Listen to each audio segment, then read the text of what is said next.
प्रधानमंत्री जी नमस्ते। मणिपुर पर आपकी जो योजना थी वो बड़ा ही सुंदर था, लेकिन लग रहा है कि मणिपुर के मुख्यमंत्री जी थोड़ा शक कर रहे हैं। इसीलिए अंत तक ये योजना कितना सफल होगा हमें पता नहीं, लेकिन योजना बड़ा सुंदर था क्योंकि आपका लक्ष्य था मिज़ोरम का चुनाव।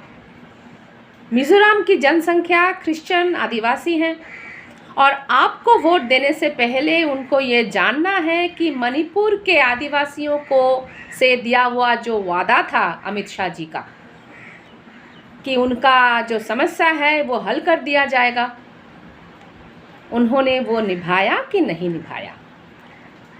इसीलिए आपको ऐसा एक माहौल खड़ा करना है जिससे मिज़ोरम के आदिवासियों को ये लगे कि आप लोग प्रयास कर रहे हो। और सिर्फ मिज़ोरम ही क्यों, छत्तीसगढ़ में भी तो आदिवासी लोग हैं ना। उनको लगना चाहिए कि एकमात्र भाजपा ही ऐसा दल है जो आदिवासियों के लिए अलग राज्य बनाता है। तो आपका योजना क्या था? बड़ा ही सरल लेकिन सुंदर।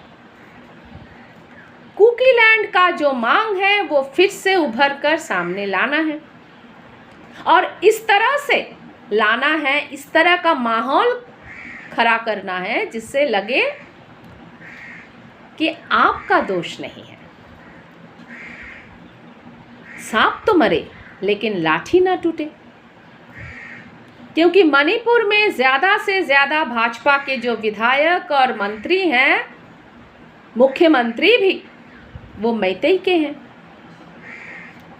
इसीलिए उनको ये लगना नहीं चाहिए कि ये आपका योजना है।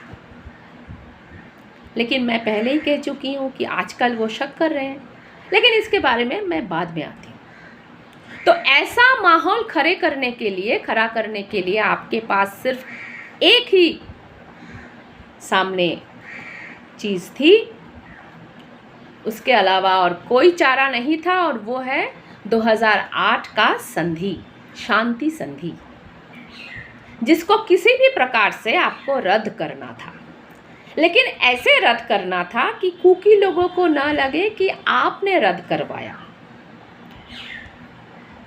मुख्यमंत्री लोगों को, कुकी के जो प्रतिनिधि हैं उनको लेकर दिल्ली में आपने फरवरी के बाद, जब 2008 का जो संधि उसका खात्मा हो गया, उसके बाद उसका फिर एक्सटेंशन हुआ, और एक्सटेंशन के बाद से ही हमें ये सुनने को मिल रहा है, मुख्यमंत्री लोग कह रहे हैं कि जंगल में ड्रग का कारोबार चल रहा है, अस्त्र का कारोबार चल रहा है, म्यांमार से घुसपैठिया घुस रहे हैं, और इसीलिए इस संधि को रद्द करना है।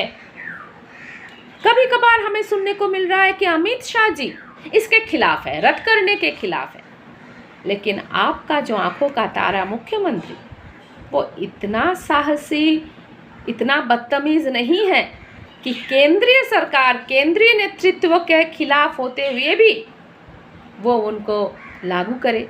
लेकिन हमको क्या देखने को मिला कि रद्द किया गया, और संधि रद्द करने के बाद से ही बुलडोजर की राजनीति शुरू हो गई जंगल में। और आप लोग कह रहे हैं कि आप इनके खिलाफ थे, और फिर क्या हुआ? 150 लोग मर गए, 50,000 बेघर, 30 से 35,000 घायल, और किसका खून सबसे ज़्यादा गिराना था? स्वाभाविक तौर से कुकी नागा लोगों का ही खून सबसे ज़्यादा गिराना था, मणिपुर को लथपथ कराना था, जिससे कुकी और नागा लोग फिर से ये नारा, ये मांग उठा सके कि कुकी लैंड ही चाहिए। और जब ये माहौल खड़ा हो जाएगा तब मिज़ोरम के भाजपा लोगों को आप लोग समझा दोगे कि हम ये कर देंगे, हम कुकी लैंड खड़ा कर देंगे।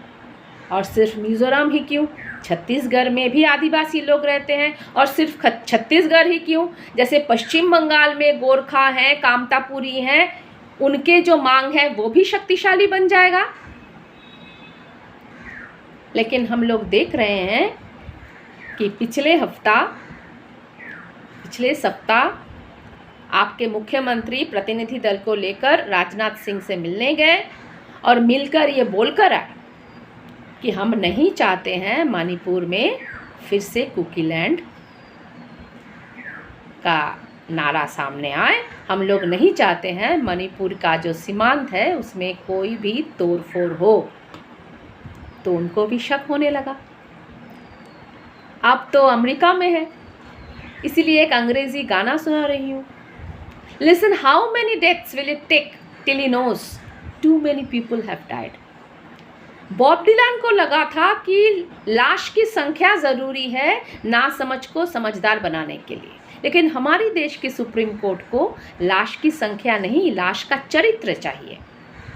क्योंकि मणिपुर के नागा ट्राइब, कुकी ट्राइब के जो प्रतिनिधि दल है, उन्होंने एमटीएफ ने सुप्रीम कोर्ट के पास गया और इस समस्या के हल करने के लिए आवेदन किया। तो सुप्रीम कोर्ट कह रहे हैं this is a simple mayor law and order situation.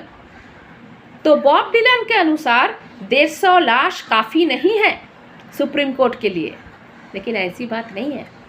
पश्चिम बंगाल में पंचायत चुनाव के दौरान 10 से कम लोग मर गए और सुप्रीम कोर्ट ने कहा ये लाश काफ़ी है। पश्चिम बंगाल सरकार की अधिकार का परवाह करते हुए केंद्रीय वाहिनी के नियंत्रण में ही वोट होगा। इसका मतलब हुआ लाश की संख्या नहीं, चरित्र ज़रूरी है। वो भाजपा वाली सरकार की लाश है कि गैर भाजपा वाली सरकार की लाश है। नमस्ते।